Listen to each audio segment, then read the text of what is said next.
ይደገም እስኪ ተቋርጦ ነበር ምንድነው አሉ እስኪ ድገሙት ሰላም ለከ ኦየ ሞታ ዘኢትዮጵያ አንተን የመሰለ ሶስት ጀግና ቢኖር ይጠፋ ነበረ የኢትዮጵያ ችግር እንዳንተ ያሉትን ያብዛልን እግዚአብሔር እንዳለመታደል አንተ ብቻ ሆነህ ጠላት ይጠላል እውነት ስላወራህ ማይረዱ ተከታይ እንዳለህ እግዚአብሔር ካንተ ጋር ነው ብዙ ስራ እየሰራ ነው ከኋላ እልፍ ተከታይ ተደብቆ የሚያይ አለ እልፍ ተከታይ አለ አንተ በርታቸው ሲያጠጧቸው የነበረ ከዛም በኋላ በእኛ እድሜ ደግሞ እነዚህኞቹ በደንብ ውሃ ያጠጡ የማይረባ ውሃ የሽንት ቤት ውሃ ያጠጡ አይምሯቸውን የበከሏቸው ናቸው አሁን ኢትዮጵያን ከ3 ከ4 ለመከፋፈል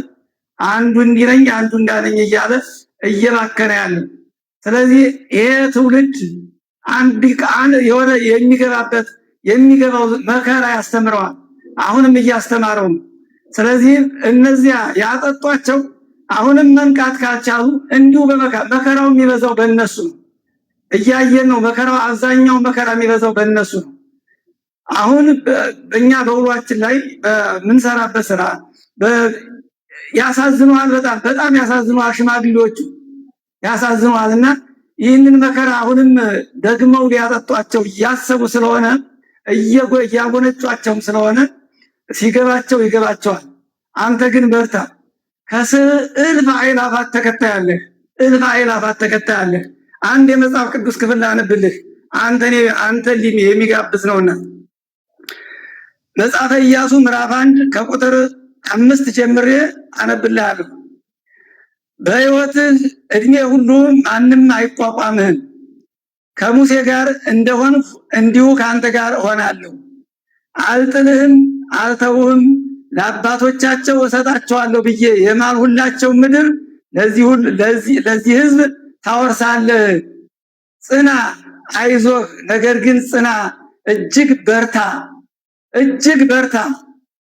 በርታ ባሪያዬ ሙሴ ያዘዘን ሁሉ ጠብቅ ለኢያሱ የተነገረው ላንተ ይሆናል መጽሐፍ ቅዱስ በዛን ወቅት የተጻፈው አሁን እየተጠቀምንበት ነው ስለዚህ አሁን ላለን ሰዎች ስለሚጠቅም ይሄ መልእክት ላንተ በርታ ከኋላ የሃይማኖት ቁርጠኛ የሃይማኖት አባቶች አሁን ከቤተክርስቲያን እንደኔ የሚገፉ ሃይማኖት አባቶች ይከተሏል ከስሩ ነው እንዲሁም በፖለቲካ ውስጥ እንጀራ አስገድዷቸው ቢሆን እዛ ውስጥ ተወሽቀው ቢሆን ውስጥ ለውስጥ የሚከተሉ አንተናል እኛ ብዙ እናቃለን ስለዚህ አንተን የመሰሉ እግዚአብሔር ያበዛል ከኋላ እልፍ አለ የሚከተልህ እንደ ዳዊት እልፍ አለ የሚከተልና በርታ ይህንን ለማለት ነው ዛሬ ይህን እድል ስለሰጠኝ በጣም አመሰግናለሁ ሁልጊዜም እንዲሁ ከኋላ ሆኜ እኔም በሐሳብ እከተላለሁ ቢያቅማችንም ደግሞ ቢያንስ አንድ ትውልድ የሚሆን ሁለት ትውልድም አንድ ቤተሰብ የሚሆን ሁለት ቤተሰብ ለማትረፍ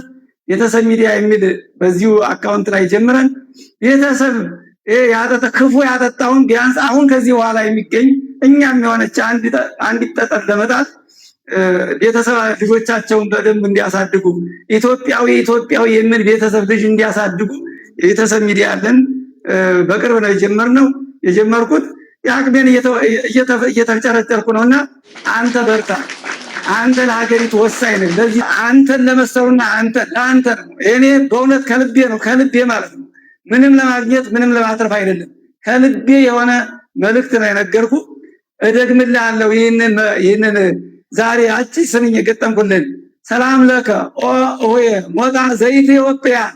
ሞታ ዘኢትዮጵያ አንተን የመሰለ ሶስት ጀግና ቢኖር ይጠፋ ነበረ የኢትዮጵያ ችግር እንዳንተ ያሉትን ያብዛልን እግዚአብሔር እንዳለመታደል አንተ ብቻ ሆነህ ጠላት ይጠላል እውነት ስላወራህ ስለማይረዱ ተከታይ እንዳለህ ስለማይረዱ ነው ተከታይ እንዳለህ ስለዚህ እግዚአብሔር ካንተ ጋር ይሁን በርታ እኛ በአቅማችን እንዲሁ በጸሎትን በመንችለው እግዚአብሔር መቼም ልብን ነው የሚያየው በሐሳብ የምንችለውን ከኋላ አለ ብዙ ከኔ የሚበልጡ ብዙ እልፍ አእላፋት ይከተሏል እግዚአብሔር ካንተ ጋር ይሁን ለማለት ነው በጣም አባታችን መምህር ዘላለም ገናው በጣም እናመሰግናለን። እውነት ነው። በተለይ ይሄ የአማራ ነገድ በዘር አያምንም፣ ግን አስገድደው እንደ መኪና መለያ ታርጋ ለጥፈው አማራ የሚል የለጠፉበት ኢትዮጵያ ምድር ያለውን አማራ እንደፈለጉ እንዲጨቁኑት፣ እንዲያገሉት፣ እንዲገሉት ስለተፈለገ ነው።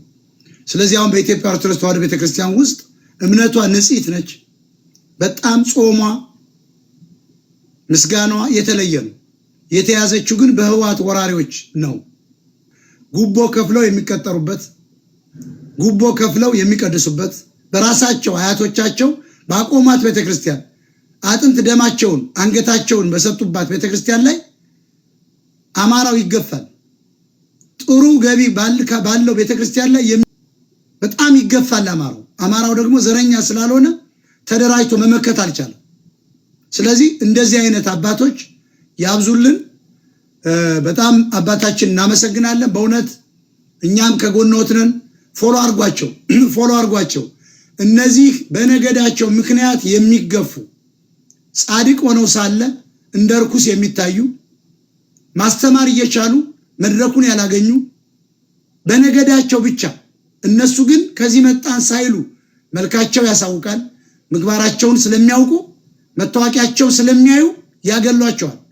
ስለዚህ እኔም የምታገለው አንዱ የአማራ ሕዝብ የሃይማኖቱ ነፃነት ወይ ሃይማኖት ባለቤት ሆኖ የሰራውን ህንፃ አከራይቶ ለመንገድ፣ ለመብራት፣ ለውሃ፣ ንጹህ ውሃ፣ ለገበሬው ትራክተር፣ መድኃኒት ቤት እንዲያቋቁም፣ ዩኒቨርሲቲ እንዲያቋቁም፣ የልብ ሕክምና፣ የደም ካንሰር ማዳኛ ከፍተኛ ሆስፒታል እንዲያቋቁም እንጂ ወደ በማቴዎስ በኩል በጳውሎስ በኩል ወደ ትግራይ አሁን ደግሞ በነ ሳውሪዎስ በኩል እንዲወሰድ አይደለም። ገና እንታገላለን። ስንታገል ፖለቲካዊ እሳቤ ብቻ ይመስላቸዋል። ሃይማኖት ነው ዋናው። ህዝባችንን አደንቁረው ኩክየለሽ ማርያም፣ ቤርሚሉ ጊዮርጊስ፣ እስኪ እግዚአብሔር ያሳያችሁ። ቤርሚልና ጊዮርጊስ ምን አገናኙ? ይሄን ሁሉ ማርያም ግን ንጽሕት ነች፣ ከኩክየለሽ በላይ ነች። አልማይቲ ጋድ እግዚአብሔር የተባለው በማይክሮ ሰከንድ ዓለምን የሚያጠፋው በሰውኛ በአጭር ቁመት በጠባብ ደረት ተወስኖ ያደረባት ንጽሕት ነች። እንዴት ኩክየለሽ ማርያም ብለን እንከፍታለን ስትሉ እነ ዘመድኩን በቀለ ሁሉ የከፈቱት